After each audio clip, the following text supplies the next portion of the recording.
Ser podcast. Sub-zero wind chills Monday night. For the Capital Weather Gang, I'm Ian Livingston. Support for WAMU comes from our... El tramo de radio que vamos a hacer ahora está grabado porque era imposible hacerlo en directo. Estoy en un sitio muy particular. Voy a bajar la radio, espera. Estoy en las afueras de Washington ahora mismo, fuera de la 495, que es la carretera de circunvalación de la ciudad, en unas instalaciones de aspecto absolutamente militar, con unas medidas de seguridad enormes, y la persona con la que voy a hablar, o espero hablar aquí, solo podía atenderme el viernes por la mañana, si es que consigo entrar, o me dejan entrar, y si es que consigo encontrarla. Así que lo que voy a hacer es confiar en que en el estudio estén Pera y Javier, y en lo que yo busco a esta persona en este sitio tan extraño. Además estoy ahora mismo en un aparcamiento absolutamente nevado. Esto parece casi una pantalla de Call of Duty. Confiar en que Pera y Javier están allí en el estudio y que hagan ellos el programa como si fueran los directores del programa. Y con un poco de suerte, dentro de un rato yo salgo. Así que yo voy para allá. Vosotros, si estáis ahí, adelante.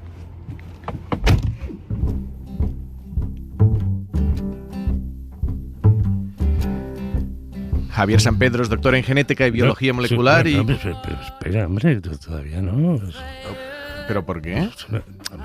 Javier lo que hace es esperar a la sección B, o sea, bueno, a veces más allá del compás 16. Es que tienes el oído como una tapia de ladrillo, espera. No sé, yo sé que a veces empieza más pronto, a veces más tarde. O sea, hay un compás. Pues claro, hay que medir los compases y cuando van 18, pues entra. 18. Entonces sigo. A ¿Cómo ver, espero? No sé, ya, esto no tiene arreglo, ¿eh? Bueno, voy a parar de nuevo, ¿eh? A ver, Javier San Pedro es doctor en genética y biología molecular y colaborador del País. Y Pera Estupiñá es químico, bioquímico, actor de teatro, violinista, y tiene el oído como una tapia de ladrillos, señores y señores. Oye, ¿y Javier no va a venir o qué? Yo creo que lo tenemos esperando en un sitio muy especial. Te estará viendo el tenis o algo, no sé. Bueno, ¿tú cómo estás? Pues bien, para mis estándares. ¿Sí? ¿Tú no te han dado un premio o algo? Porque a ti siempre andas con estas... A ver, esta semana me han dado un premio, ¿sí? ¿Quieres hacer un poco de autobombo al respecto? Se supone que tú me deberías incitar a que hablara del premio. Es impresionante la cantidad de premios que te dan, Pera. ¿Cómo es posible? No, pero este es a mí. O sea, los otros eran al cazador de cerebros. El premio de Fundación BBVA CSIC a mejor periodista científico del año anterior, es un como nivel persona personal. Física, digamos. O sea, que el ¿no? premio en metálico me lo quedo yo. Vale. Que antes era como, a ver, va a Televisión Española, a las arcas públicas, no se sabe dónde va. Pues invitamos a una caña o algo, ¿no? Oye, ¿te parece si hablamos de algunas noticias científicas, no? Antes de que nos echen. Si no hay más remedio. Sí. Si no viene el jefe. Mira, yo te sugiero empezar por una, porque sé que tú serás muy objetivo con que estamos pisando un poquito la sección de Ángela Quintas, pero ha salido una noticia esta semana sobre la carne roja procesada, que con un estudio, bueno, de estos muy sólido, con más de 100.000 personas que empezaron a los 49 años, durante varias décadas, vieron que aumentaba el riesgo de demencia, el consumo de carne roja procesada. Y además sin comer mucha carne, o sea, con 2 raciones como de 100 gramos a la semana, se aprecia un incremento, caray, del 13% en el riesgo de demencia, que no es ninguna tontería. Por supuesto, esto, como toda correlación estadística, no demuestra una relación de causa-efecto, ¿no? Porque podría haber un factor común que te lleva tanto a comer mucha carne ultraprocesada como predisponerte a un mayor riesgo de demencia, pero la verdad es que es difícil imaginar. Hombre, a lo mejor si ya tienes un inicio de demencia te tiras al bacon por alguna razón, pero vamos, no parece ser el caso, porque es un estudio de 40 años, han seguido a la gente durante 40 años. Claro. Este tipo de estudios, pues asumimos que si se publican en una buena revista de referencia es que están bien hechas, es decir, estas cosas están consideradas. Entonces, ¿qué tendría la carne roja procesada que incrementa este riesgo? En el artículo hablan de grasas saturadas. Grasas saturadas, porque sabemos que los mismos factores que te predisponen al riesgo cardiovascular te predisponen también a la demencia, al Alzheimer y otras formas de demencia. Lo que ocurre es que, claro, no se ha visto ese efecto con la carne que no está procesada. Por ejemplo, chuletas de cerdo o chuletones de vacuno. Y estas carnes también tienen grasas saturadas, ¿no? A lo mejor me puedes decir claro, una salchicha de Frankfurt tiene más grasa que un chuletón, ¿vale?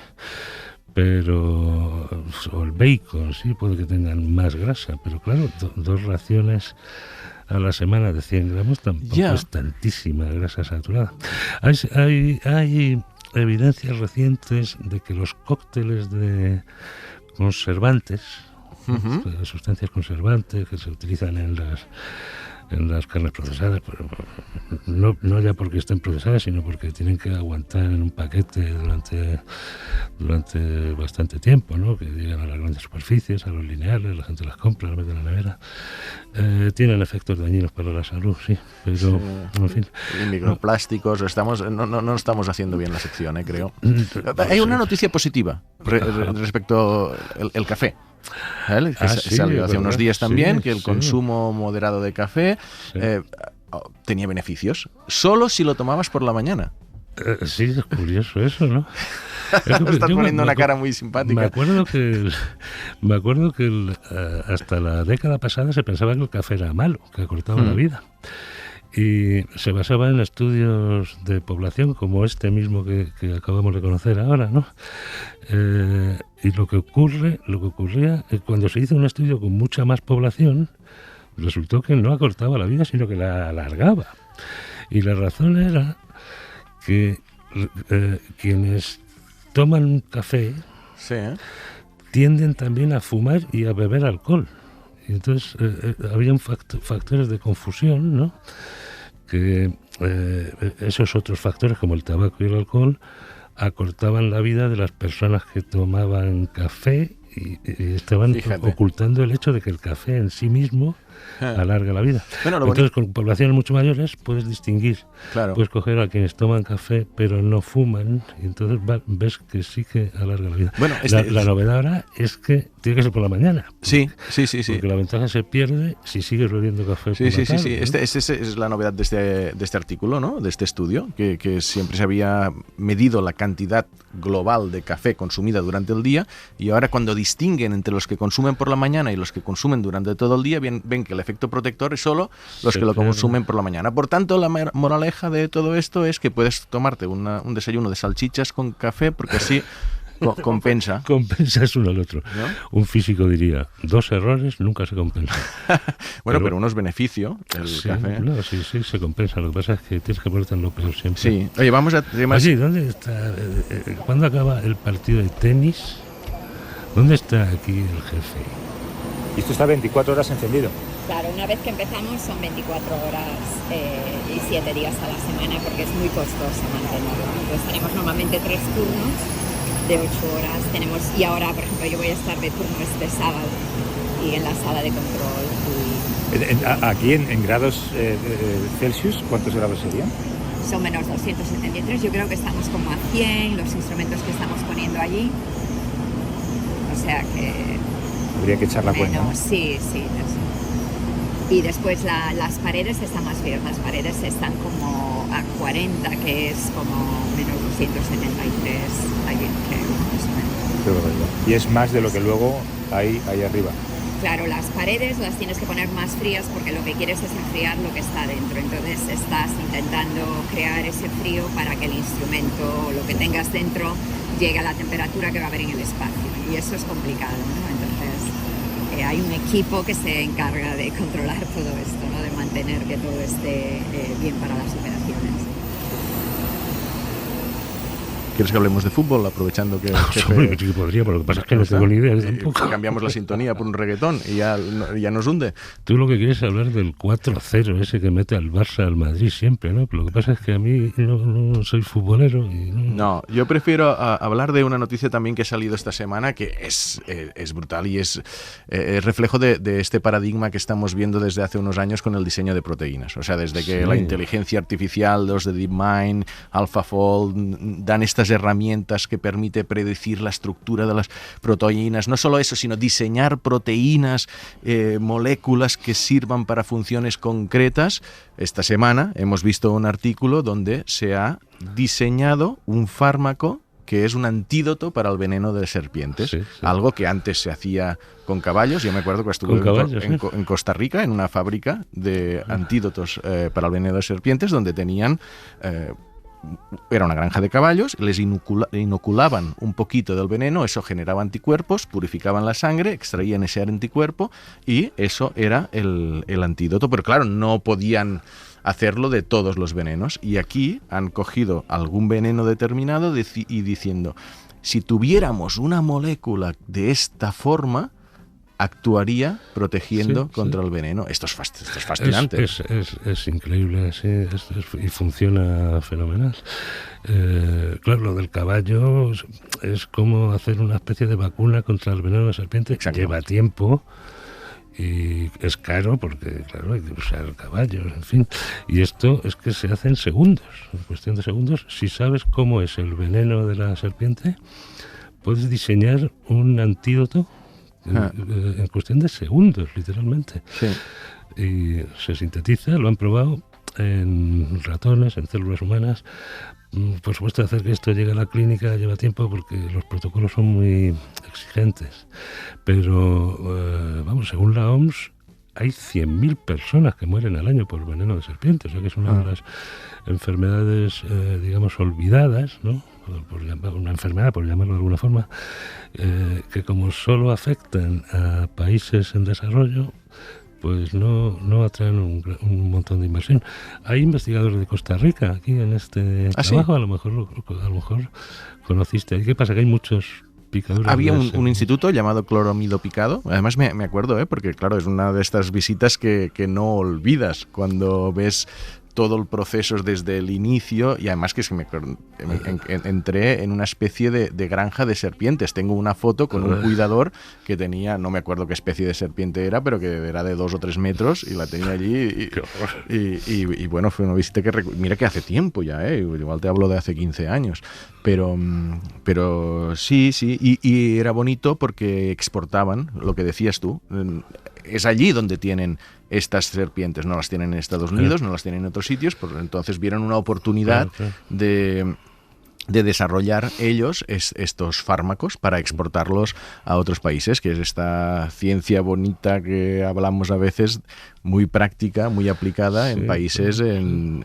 menos desarrollados que Europa o Estados Unidos. Claro, un problema con esto es que hay muchísimas especies de serpientes y por lo tanto hay muchísimas formas de veneno, pero el procedimiento vale para todas ellas, ¿no? Cuando conozcas el veneno puedes hacer un antídoto, y esto desde luego es un ejemplo de la inmensa utilidad que tiene la inteligencia artificial para estos propósitos bioquímicos y de biología molecular. Bueno, oye, ¿qué te ha parecido esta competición, esta carrera que se está achicando un poco, ¿no? Elon Musk va por delante de Jeff Bezos, pero también hace explotar las cosas con bastante frecuencia. Claro, esta semana ha tenido no parece que le importe mucho que le estallen los cohetes, por otro lado. Claro, eso debe ser calderilla para él, lo que cuesta un cohete de estos. ¿Qué tiempos aquellos en que la competencia de la carrera espacial era entre Estados Unidos y la Unión Soviética, ¿no? Ahora es entre dos empresas, ¿no? Bueno, y Boeing por ahí, que nadie hablamos de Boeing, pero que también... más de dos empresas. Esto desde que la NASA en su momento dice, no vamos a construir nosotros los cohetes, vamos a dejarlo en manos de empresas privadas y les vamos a apoyar para que lo hagan, y se genera esta carrera entre SpaceX y Blue Origin, SpaceX de Elon Musk, Blue Origin de Jeff Bezos, que parece que va ganando por diferencia Elon Musk, pero que esta semana su cohete ha tenido un accidente y se ha relegado un poco en la carrera, mientras que New Glenn de Blue Origin, el cohete de Bezos, sí que ha tenido un buen resultado. Entonces... sí, pues es un poco triste que sea una carrera entre ellos dos. Bueno, en fin, si funciona. Desde luego, Elon Musk no va a tener, durante 4 años al menos, no va a tener ningún problema para vender sus cohetes a la NASA, ciertamente, puesto que al frente de la NASA hay una persona afín. Yo estoy más preocupado por el que han puesto enfrente de el Departamento de Salud y que tiene a la FDA, la Agencia del Medicamento, a su cargo, y los NIH, el mayor aparato de investigación biomédica pública del planeta. Y está ahí un Kennedy, que no es el más listo de la familia, me temo, y que tiene unas ideas un poco raras sobre las vacunas y esas cosas. Oye, hablando de la NASA y nuestro jefe, ¿dónde no estaba por ahí? Sí, atención, Javier del Pino, atención, es que tenemos un becario nuevo, señores y señores, pero no parece muy brillante. Atención, Javier del Pino, minuto y resultado. ¿Habéis dicho NASA? ¿Habéis dicho NASA? ¿NASA? Sí, hombre. NASA. Apareció. Ha costado entrar, ¿eh? Hay unas medidas de seguridad enormes aquí. En efecto, yo antes no quería decir dónde estaba, pero estoy en el centro Goddard, que es una especie de complejo de hangares. Tengo la impresión de que cuando salga de aquí, si de aquí voy directamente andando a la embajada china, me detiene el FBI por contar lo que me han enseñado. Hay mucha seguridad aquí, ¿verdad? Sí, la verdad que sí. Tiene que haberlo, como has claro. visto tú, efectivamente. Nos hemos sacado una foto juntos delante de un aparato que dentro de poco tiempo seguramente estará dando vueltas a la Tierra. No a la Tierra, va a ir al lado de Webb. Primer error. Sí, estábamos viendo el telescopio espacial Nancy Grace Roman, que está ahora en la Cámara Limpia, aquí en el centro de Goddard, que vamos a lanzar a principios del 2027 y va a ir a donde está el telescopio espacial James Webb. Va a ir a 1,5 millones de kilómetros de la Tierra, 4 veces la distancia de la Luna.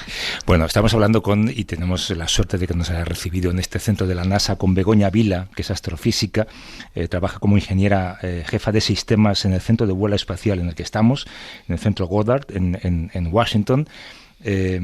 Habla con una pasión de su trabajo que yo esperaba, pero que me desborda. Me ha enseñado aquí determinadas cosas que creo que no puedo contar, ¿no? Porque a lo mejor de nuevo soy llevado al cuartel general de la CIA.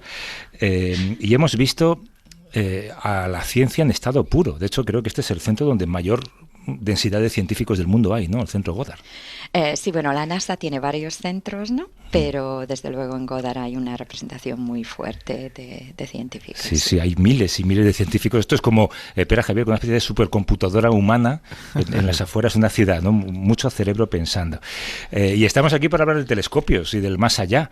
Begoña está trabajando, como dice, en el siguiente telescopio, que es el Roman. ¿Y por qué no hablamos primero de los anteriores y luego nos vamos al siguiente, ¿vale? El primero fue el Hubble, que todavía está el pobre ahí arriba. Hubo que ponerle gafas de ver porque ya no veía, ¿no? Efectivamente, sí. Efectivamente, el Hubble, porque hemos hablado un poquito de estos 3 telescopios y casi el cuarto, ¿no? Que vamos a mencionar un poquito hoy. El primero fue el Hubble, ¿no? Ya lleva más de 30 años allí, que orbita la Tierra. Ese sí que orbita la Tierra y por eso se le pudo ir a poner gafas cuando se vio que los espejos no estaban bien alineados, y también ha permitido que se le hayan reemplazado algunos instrumentos para mejorar. Y bueno, va a seguir funcionando ahora hasta la vida que lleve. Y este telescopio mira el universo principalmente en el visible, como nuestros ojos. Pero la ventaja que tiene es que está encima de la atmósfera. Entonces la atmósfera es aire que se mueve y puedes pensar cuando intentas hacer una foto de una estrella o algo así, se te va a poner un poquito borrosa y hay procesos para eliminarlo. Pero si estás encima de la atmósfera tienes una gran ventaja. El siguiente, en el que he tenido la suerte de trabajar y que aún trabajo, es el telescopio espacial James Webb. El telescopio espacial James Webb es una maravilla no solo de la ciencia, pero también de la ingeniería. Es el telescopio más grande que hemos lanzado al espacio hasta la fecha. Y si pensáis un poquito, lo que te va a limitar lo que puedes lanzar al espacio es el cohete que tengas, ¿no? Ese cohete va a tener un cierto espacio y va a poder levantar una cierta cantidad de peso para salir de la atmósfera de la Tierra. Y el telescopio espacial James Webb ha sido el primero que, como sí que queríamos un espejo muy grande y tiene que tener un parasol inmenso, tan grande como un campo de tenis, eso no entraba, pero lo doblamos y lo abrimos, lo desplegamos una vez que estamos en el espacio. Entonces eso fue un gran avance, que ahora sabemos que podemos hacer esto. Si hubiera fallado cualquier cosa en ese despliegue de paneles... Claro, habría sido, dependiendo de lo que fuera, una pérdida de la misión. Si Años y el años parasol, y años. efectivamente, que es un riesgo que intentas eliminar haciendo muchas pruebas aquí en la Tierra, que hablamos un poquito también y podemos hablar después también de lo que necesitamos hacer para asegurarnos de lo que lancemos al espacio sí que sobreviva a ese momento tan duro que es el lanzamiento y que después puedas encenderlo y en este caso desplegarlo. Todo eso de James Webb, ahora en un ratito hablamos de Roman. Antes, Javier, Pera, tenéis aquí a Begoña, sé que Pera tú conoces, os conocéis, ¿no? Sí, un placer. Hola de nuevo, encantada. ¿Qué tal, Begoña? Bueno, yo estuve, a Begoña la conocí por primera vez cuando me enseñó la carcasa del James Webb, justo en la habitación en la sala limpia donde estáis vosotros enfrente ahora, y parecía imposible que lo que ha dicho, que es una obra de la ciencia, no solo de la ingeniería, o sea, cuando te explica lo que tiene que hacer en el espacio, de desplegarse, de poner un espejo, de después y hacerlo sin ningún mínimo fallo, es fascinante que se pueda hacer. No sé, Begoña, yo te preguntaría por el funcionamiento del James Webb. Ya lleva un par de años buenos ahí, ¿no? ¿Y qué ha visto? ¿Que ha descubierto algo nuevo ya? ¿O? Sí, claramente llevamos ya, va a ser el 3er aniversario cuando llegue julio de este año. Ya llevamos el 3er aniversario del lanzamiento. Después tuvimos un periodo para desplegar y comisionarlo, ¿no? Ver que todo estaba bien. Y bueno, está funcionando mucho mejor de lo que esperábamos, ¿no? Cumplió todo lo que queríamos y aún más. Y bueno, Webb es el telescopio que nos permite, hasta la fecha, es el único que nos permite ver hacia atrás en el tiempo, ¿no? Las primeras estrellas y galaxias que se formaron en el universo y poder ver cómo van cambiando hasta llegar a una galaxia en la que vivimos. También puede ayudarnos a ver de los planetas que ahora conocemos alrededor de otras estrellas, estos exoplanetas. Puede ver si tienen una atmósfera o no y qué composición tiene la atmósfera. Y vamos a ver por qué esto va a ser muy importante para una cosa que queremos hacer, que es eventualmente saber si hay un planeta como la Tierra donde haya vida, habitable, donde pensemos que haya vida. Y también puede observar nuestro sistema solar, cualquier objeto que esté más allá de Marte. Entonces, en estos 2 años y medio de operaciones de ciencia, ya ha dado grandes avances en todos esos campos, ¿no? Webb ha encontrado las galaxias más lejanas hasta la fecha, las estrellas más lejanas hasta la fecha, los agujeros negros más lejanos hasta la fecha. Ha demostrado que sí que puede ver esta atmósfera de algunos planetas. Por ahora no hemos encontrado ninguno, aunque tenga las componentes que queremos, pero bueno, es una tecnología que se está desarrollando y se está aprendiendo mucho. Y también ha observado cosas en nuestro sistema solar, ¿no? También queremos buscar en nuestro sistema solar. Para nosotros la vida quiere decir que hay agua, agua líquida, y bueno, algunas de las lunas de Saturno y Júpiter y Neptuno sabemos que tienen océanos fríos y que tienen agua líquida, ¿no? Entonces, o sea que muchas cosas, creo que podría hablar un montón. Claro que va a decir ella, claro, sí, es suyo. Bueno, aquí lo paradójico de estas cosas es que quizás ya hay algún científico, porque esto es lo que pasa, que ya ha recibido alguna señal de algún exoplaneta que todavía no la ha publicado, que no se puede decir, pero que ya pueda sospechar que tiene algunos bioindicadores en esa atmósfera que indiquen que haya vida, o incluso en algún rincón del sistema solar. O sea, que quizás, tú no nos lo dirás, pero que quizás ya haya alguien que esté sospechando que sí que ha encontrado vida y lo publica dentro de 2 años, o a lo mejor tú lo sabes y no nos lo cuentas. Y Begoña, espera, explícanos un poquito antes. Soy Javier San Pedro. Begoña, ¿cómo estás? Hola, Javier. Ten cuidado de que Pino no rompa nada, porque es un poco patoso. He estornudado en la cámara limpia. Ex limpia. Antaño llamada limpia, ¿no? Cuéntanos, además de en estos aspectos de los exoplanetas, ¿qué podéis ver? Si hay agua líquida, si hay oxígeno, o si hay algún biomarcador más, algo que pueda indicar que es el producto de alguna actividad biológica. Claro, efectivamente, eso es de lo que se trata, pero es una cosa muy difícil. Voy a mencionar un poquito, ¿no? Si hubiéramos hablado, no sabes, hace 50 años, estaríamos diciendo ahora, creemos que hay planetas alrededor de otras estrellas y de aquellas no conocíamos ninguno, y podríamos decir, yo creo que sí, que es muy probable, ¿no? Ahora conocemos unos 5.500, se siguen buscando, ¿no? Se sigue avanzando, pero podéis pensar que encontrar un planeta alrededor de una estrella hay varias formas de hacerlo, pero son todas muy difíciles. Si pensáis en una estrella como nuestro Sol, da mucha luz y tú estás buscando algo mucho más pequeño que esa estrella y mucho más débil, ¿no? Y entonces, si pensáis un poquito, los primeros planetas que hemos encontrado son planetas grandes. Si pensamos en nuestro sistema solar, son planetas como podría ser Júpiter, Saturno, planetas más grandes que están más alejados de la estrella. Y eso es increíble, ¿no? Porque no sabemos si todos los Júpiteres y Saturnos son iguales que los nuestros, ¿no? Solo tenemos un ejemplo, nuestro sistema solar. Pero realmente nosotros sabemos que para que haya agua líquida es esta zona muy especial cerca de la estrella donde está, por ejemplo, la Tierra. La Tierra es un planeta más pequeño, más cerca de la estrella, y ese tipo de planetas son muy difíciles de encontrar. Hemos encontrado algunos que sí que están en esta zona que llamamos habitables, pero son alrededor de otras estrellas distintas que el Sol. Son, por ejemplo, estrellas rojas, ¿no? Que no brillan tanto y entonces se pueden detectar. Pero bueno, aún así hay esos candidatos. Y Webb, por ejemplo, hay un sistema que quizá conocéis, que es el sistema de TRAPPIST-1, que tiene 7 planetas dentro de esa media zona posible, ¿no? Y Webb ya ha observado los 3 primeros, va a acabar observando los 7. Los 3 primeros son muy calientes, por ahora no hay indicaciones de que tengan una atmósfera o de que tengan esos elementos, ¿no? Pero hay que poquito a poco ir avanzando esto, ¿no? Con Webb. Pero lo que sabemos que necesitamos son avances mejores para detectar este tipo de planetas más cercanos. Y quizá vamos a hablar dentro de un ratito de este nuevo telescopio, el telescopio espacial Nancy Grace Roman, que lleva uno de sus instrumentos, es un instrumento de demostración para precisamente hacer esto, ¿no? Buscar esa nueva forma de hacerlo mejor. Es un diseño completamente distinto. Es un diseño distinto, efectivamente. Una forma... podemos buscar planetas en una forma que llamamos de tránsito, ¿no? Que tú estás mirando a la estrella.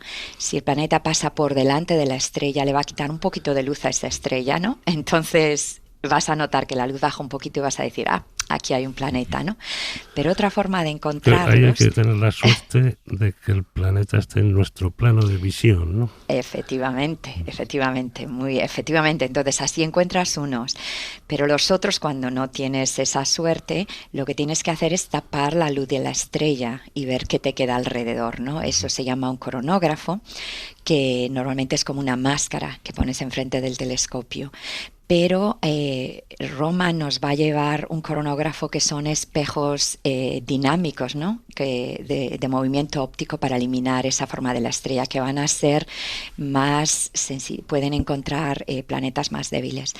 Y la otra forma que se puede hacer de encontrar un planeta es ver cómo le cambia la luz por un efecto gravitacional, microgravitacional, ¿no? Que es como un pequeño de misterio, esto que nos dijo Einstein, ¿no? Que si tengo un objeto que tenga masa y hay otro objeto alrededor, el efecto gravitacional va a hacer que lo note.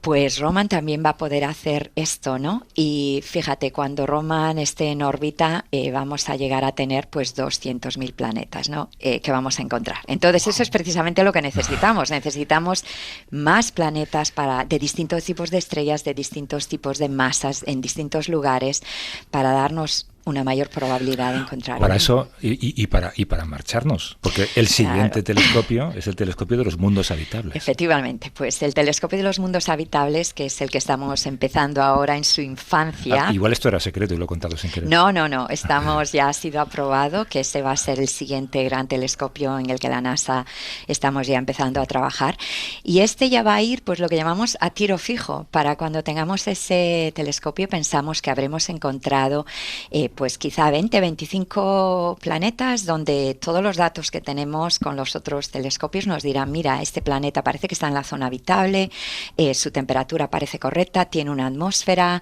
creemos que va a tener estos marcadores de vida, y vamos a ir entonces a tiro fijo y va a ser súper bonito porque nosotros sabemos el efecto que nosotros hemos tenido en la atmósfera de la Tierra, ¿no? que encontraríamos oxígeno, ozono, dióxido de carbono. Entonces ese va a ser el que ya a tiro fijo vamos a decir, aquí está, un planeta donde... Ahí podemos irnos. Bueno, eso sería la siguiente parte, ¿no? Sí, que es el otro programa de la NASA, de volver a la Luna e intentar ir a Marte y ir más lejos, ¿no? Si encontráis uno con muchísimo dióxido de carbono, ahí debe haber vida inteligente seguramente. Existe de científicos, por supuesto. Oye, ¿y llegaremos a ver algo así como una foto de un planeta o tendremos que seguir con estos efectos de los que hablabas antes, efectos gravitatorios y tal? O sea, el telescopio más avanzado no va a resolver el planeta de su estrella, ¿o sí?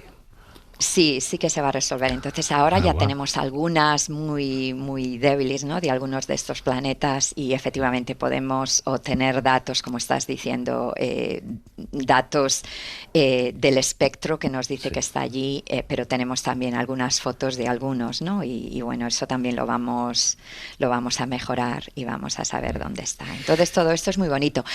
Quiero mencionar un poquito también que Webb nos permite mirar ese principio de cuando se formaron las primeras estrellas, las primeras galaxias, ¿no? Sí. Y claro, hasta ahora los astrónomos que se dedican a esos campos tienen modelos, ¿no? De cómo se formaron esas primeras estrellas primordiales, cómo se formaron esas primeras galaxias. Y no han resultado muy certeros, por lo que os he leído. ¿No? Muy bien, estáis muy bien informados. Sí, efectivamente, una de las cosas que se vio fue que Webb, estas imágenes, encontraron que hay muchas más galaxias ya formadas, que parecen ya formadas en esa época, ¿no? Y entonces hay que cambiar un poquito esos modelos de formación. Parece que el universo era más eficiente en formar estrellas y galaxias en esa época inicial de lo que es en el universo que vemos a nuestro alrededor. Antes también se vieron algunas, quizá conocéis, se había dicho que había algunas que se veían como que parecía que tenían demasiadas estrellas, que no sabíamos cómo se podrían haber formado. Ahora ya el siguiente análisis de esos datos indica que probablemente es un agujero negro en esas estrellas que está haciendo que el gas se mueva muy rápido y emita esa luz roja, ¿no? O sea que realmente no se ha roto la cosmología, que la cosmología está muy bien demostrada, ¿no? El Big Bang, pero sí que es probable que los modelos que tenemos de esa formación de primeras estrellas y galaxias y de esta evolución sí que tienen que mejorarse, pero bueno, de eso se trataba, ¿no? Tú tienes un modelo donde no tienes datos para comprobarlo, el modelo te funciona muy bien. Ahora que ya tienes los datos de verdad, pues es cuando tienes que empezar a mejorarlo, ¿no? Claro, me has enseñado aquí, Begoña, la cámara de frío, por ejemplo, reproducirse un poco las condiciones en las que va a vivir ese nuevo telescopio para aseguraros de que va a funcionar y de que puede soportar todos los rigores del lanzamiento, ¿no? Había una cámara acústica que es un espacio tremendo con unos altavoces, yo que sé cuántos metros tendrían esos altavoces, y las puertas de un grosor horrible, porque se le somete al telescopio al ruido que va a sufrir durante el lanzamiento. ¿Tú tienes pesadillas con el lanzamiento? O sea, 15, 20 años trabajando en el telescopio y que de repente te pase lo que le pasó ayer a Elon Musk. Bueno, yo creo que todos tenemos un poquito, ¿no? A lo largo de cuando vas poniendo todo junto y haciendo estas pruebas, vas teniendo tus momentos, ¿no? Porque siempre, efectivamente, ¿no? Siempre vas a encontrar algo, ¿no? Sí que habíamos hablado de que la parte peor de cuando lanzas algo al espacio es precisamente el lanzamiento, porque va a sacudir lo que llevas dentro, va a vibrarlo y va a hacer mucho ruido. Entonces tenemos que demostrar eso. Y no es inusual que cuando haces esas pruebas encuentres algo que tienes que cambiar. Y lo mismo cuando ya intentamos duplicar las condiciones del espacio y nos ponemos en estas cámaras frías. Y luego llega el día, claro. Entonces trabajas con quien esté lanzando el cohete, que te ha demostrado que han tenido muchos éxitos, ¿no? Y que han trabajado con el equipo aquí, pero efectivamente, y eso es un momento que no puedes, que tienes que planear. Y pensad un poquito volviendo a web, aun cuando el lanzamiento fue tan perfecto,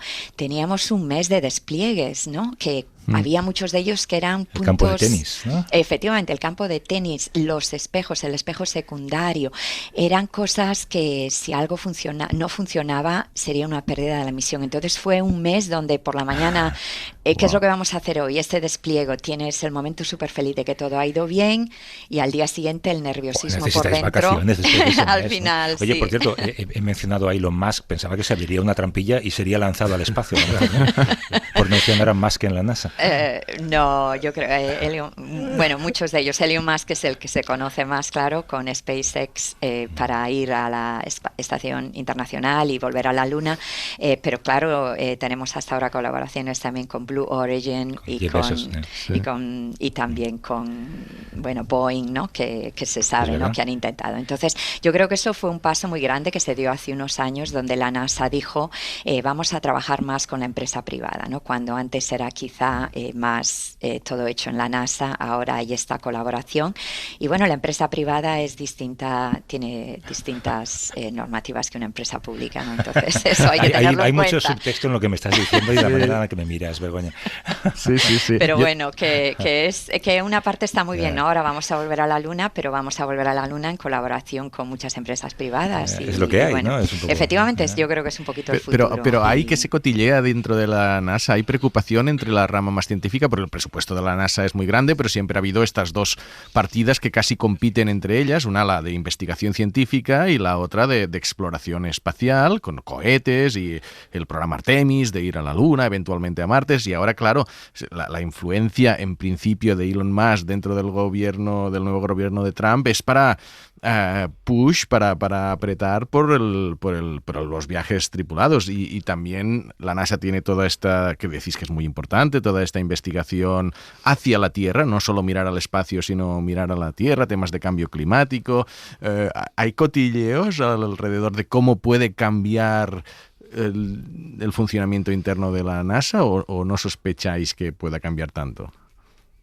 No, yo creo que, claro, la NASA es parte del gobierno, ¿no? Y se trabaja con todas las administraciones. Entonces, yo creo que esperamos que todos vean la inspiración, ¿no? De que tienes que seguir haciendo toda esta parte científica. Entonces, bueno, queremos ser optimistas, ¿no? De que se verá lo que se puede hacer. Y bueno, dices que el presupuesto de la NASA es muy grande, pero realmente es una parte muy pequeña cuando lo miras en perspectiva, ¿no? O sea, que sé que parece mucho, pero si miráis un poco los números, y con esa cantidad de dinero se hacen un montón de cosas increíbles, ¿no? La verdad es que si comparamos el presupuesto de la NASA con el presupuesto científico de España varias veces superior a todo. Mejor pensarlo, ¿no? Pero hay cierta inquietud aquí porque ahora al fin y al cabo, oye, llega a la Casa Blanca Trump, pero con él llega el dueño de una empresa privada que compite con vosotros. Sí, bueno, yo quiero pensar que no va a ser una competición, ¿no? Que va a ser una sinergia, ¿no? Y eso sí que hay que ver cómo se puede hacer, ¿no? Cómo se puede aprovechar quizá esta agilidad que puede tener la empresa privada para algunas cosas, ¿no? Porque no están utilizando dinero público, están utilizando... aquí hay más auditorías, aquí hay más papeleo. Claro, ¿no? aquí porque, claro, tienes cierta responsabilidad, ¿no? De que lo que estás haciendo tiene que justificarse, ¿no? Entonces eso, pero quizá, bueno, se puede agilizar un poco. Entonces yo creo que siempre que hay un cambio de administración estás un poco pendiente de cuál es el interés que esta administración va a querer promocionar y bueno, vamos a ver cómo va todo, pero yo creo que siempre hay que, demostrar que lo podemos hacer bien y ser optimistas, ¿no? Efectivamente. Bueno, yo he visto el Roman a medio hacer, sí. Aunque tenía pinta de que estaba ya en el taller a punto de la chapa, ¿no? Sí. Ya le faltaba poco. Chapa y pintura. El lanzamiento es 2026. A principios del 27. Bueno, estamos intentando, no sabes que sea a finales del 26, o sea que es muy pronto, pero va a ser principios, no más tarde de principios del 27. Si sigue el precedente de web, unos poquitos retrasos, ¿no? Bueno, hasta ahora, pues ahora se está intentando, claro, mantenerlo, no sabes... a tiempo y con los presupuestos. La verdad que estamos trabajando mucho para que sea así. Y de hecho estamos intentando empujar para finales del 26, sabiendo que algo que no sabes lo que te estoy diciendo. Ahora que estamos todos integrados, ahora aún tenemos que hacer las pruebas de vibración, de acústica, las pruebas de interferencia electromagnética y la prueba fría. Entonces aún nos queda mucho y ahí es donde puede que encontremos cosas que tenemos que mejorar. Entonces siempre tienes este margen, ¿no? Entonces estamos empujando mucho para mantenernos y permitir que aunque haya un pequeño retraso no sea más allá que de principios del 27. Entonces, bueno, muy ilusionados de que sea ya tan prontito, ¿no? De que ya está efectivamente, todas las componentes están aquí. Ya has reservado el balneario para el mes después del lanzamiento, ¿no? Sí, pero mira, después del lanzamiento también tenemos este periodo de comisión donde hay que desplegar. No tiene tantos despliegues como web, pero tenemos que encender y hacer calibraciones, que en este caso en web fueron 6 meses, en este caso van a ser 3 meses. Espero, bueno, ser parte de esto y después sí que ya quedarme como estoy ahora con web, que es mejorar el instrumento de guía y monitorizar las operaciones. Porque esto es lo optimizar. que ella hace, espera Javier, ella se encarga de la parte que mueve al telescopio para que apunte en la dirección correcta, ¿no? Sí, en web soy la encargada de este instrumento de guía para que mantenerle estable, ¿no? Lo que decimos, que no se mueva para que se puedan hacer las fotos y los espectros con esa gran estabilidad. Y después en Roman soy encargada de esta prueba fría, la directora de prueba, y también del instrumento de guía de Roman. Y bueno, para mundos habitables, pues el instrumento de guía, claro. Vale. Si falla algo, la culpa va a ser tuya.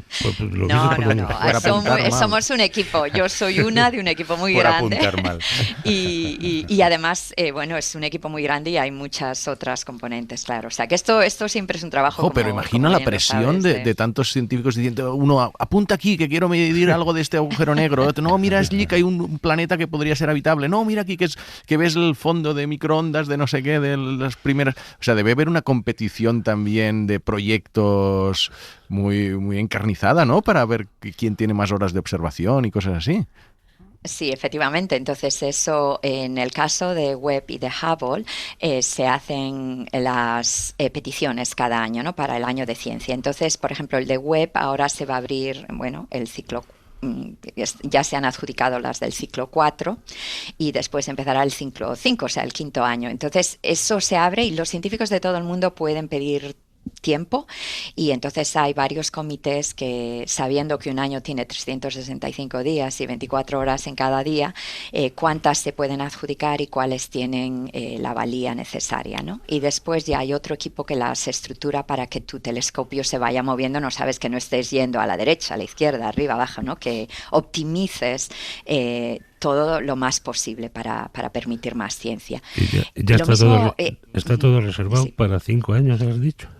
Bueno, está reservado para este 4º año que vamos a empezar, porque ahora se está decidiendo, ya se cerró el periodo de peticiones, entonces se adjudicará el año 4º y después, no sé la fecha, pero probablemente a finales de año se abrirá para el año 5º, ¿no? Entonces se hace cada año, de año en año, ¿no? Se va adjudicando. Había un artículo hace poco, creo que en el New York Times, sobre el colapso de los lanzamientos. Hay tráfico, hay colas para lanzar. Claro, ¿no? Sí, yo creo que podemos mencionar un poquito. Cuando lanzas algo al espacio también, otra cosa que se tiene que hacer es nos tenemos que comunicar. Son estas antenas. Y lo menciono porque el Deep Space Network, la red de espacio profunda, tiene antenas, una aquí en California, una en Australia y la otra, la que conocemos todos, en Madrid, ¿no? Y estas son las antenas que han estado allí desde que fuimos a la Luna, ¿no? De hecho, la de Antena de Madrid fueron los primeros que escucharon que habíamos llegado a la Luna, ¿no? Sí. Y tienen más antenas, ¿no? Porque efectivamente nos comunicamos. De hecho, por ejemplo, en web nosotros tenemos un cierto número de horas de comunicación, que es cuando puedes bajar los datos que se han grabado en el grabador que tienes a bordo, bajarlos a la Tierra, cuando le quieres decir hazme esto, haz lo otro, cuando le subes las observaciones que necesitas para la semana que viene, y lo mismo va a ser con Roman y lo mismo va a ser con Artemis. Entonces todo esto ahora se está intentando tener otra forma de comunicarnos, ¿no? Porque efectivamente hay muchas cosas allí arriba, ¿no? Para bueno, qué maravilla. Oye, yo ahora me marcho, pero tú te quedas aquí una gallega en la NASA. Sí. Gallega, ¿no? Sí, efectivamente, gallega. Yo creo que lo tienes orgullosa. difícil para volver a España a trabajar, ¿no? Bueno, la verdad que disfruto mucho de mi trabajo aquí, entonces no estoy segura de oportunidades allí, pero sí que voy todos los años, claro, como todos los que estamos aquí. Y ese periplo, hubo un día que de repente sonó el teléfono y es la NASA, que si quieres venir, ¿cómo llegaste? Bueno, es un poquito... Es un trabajo de muchos años, ¿no? Que vas haciendo, o sea, no voy a engañar que son muchas horas y sí que te esfuerzas. Y bueno, después fue el empezar en Canadá bajo la Agencia Espacial Canadiense, ya empezando a trabajar con la NASA y que te vean en las reuniones que teníamos cómo trabajabas y entonces el que ellos dijeran, oye, pues nos gusta ese trabajo y vente para aquí. El cine nos ha enseñado cómo la NASA ninguneó a muchas mujeres y el próximo cohete lleva nombre de mujer. Efectivamente, Nancy Grace Roman fue la primera encargada científica aquí en la NASA, en la época se le llama también la madre de Hubble, y bueno, hay una foto que has podido ver allí, que era ella viendo los espejos de Webb. Murió poco después de que se hiciera esa foto y bueno, es muy bonito, es el primer telescopio espacial con nombre de mujer, entonces yo creo que eso también es muy bonito, ¿no? Que las mujeres llevan mucho tiempo haciendo ciencia y haciendo muchos otros campos y bueno, sin quitarle méritos, pero bueno, darle a todos el beneficio. Yo me quedo con las ganas de un telescopio Henrietta Leavitt, que es mi astrónoma favorita. Estoy muy de acuerdo contigo, me encanta Henrietta, efectivamente. Sin el trabajo de Henrietta, Hubble no podría haber descubierto que el universo estaba en expansión. Totalmente cierto, y yo siempre, no sabes, efectivamente, que yo siempre cuando tengo que hablar un poquito en charlas que doy, sí que siempre la menciono a ella, porque efectivamente no podríamos haber hecho nada más sin ella haber descubierto. Llevas tres chapas en la solapa, una es de la NASA, la otra son los paneles del Hubble y la otra los paneles del Roman. Del Roman, aún no tenemos la de Mundos Habitables, pero sí, efectivamente. Oye, te agradezco mucho que me hayas enseñado todo esto, que me hayas dejado entrar con todas las medidas que hay aquí de seguridad, que hayas charlado un rato con nosotros y suerte con el telescopio. La verdad es que lo voy a pasar fatal en ese lanzamiento, pues, pensando en ti y en lo mal que lo estarás pasando tú, pobre. Begoña Vila, que es astrofísica, es gallega, trabaja como ingeniera jefa de sistemas en este Centro de Vuelo Espacial Goddard de la NASA en las afueras de Washington, en el que estamos. Mil gracias, Begoña. A vosotros, un placer.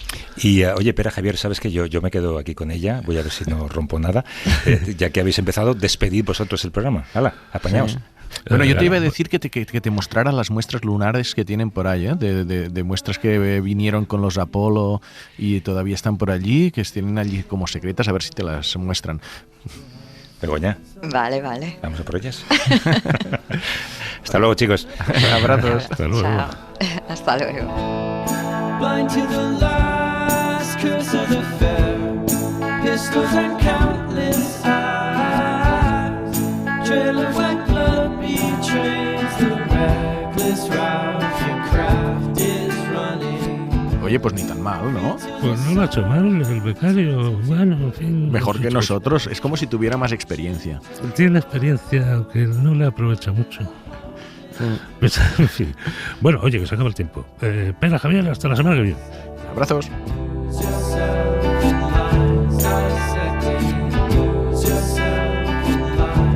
Para no perderte ningún episodio, síguenos en la aplicación o la web de la SER, Podium Podcast o tu plataforma de audio favorita.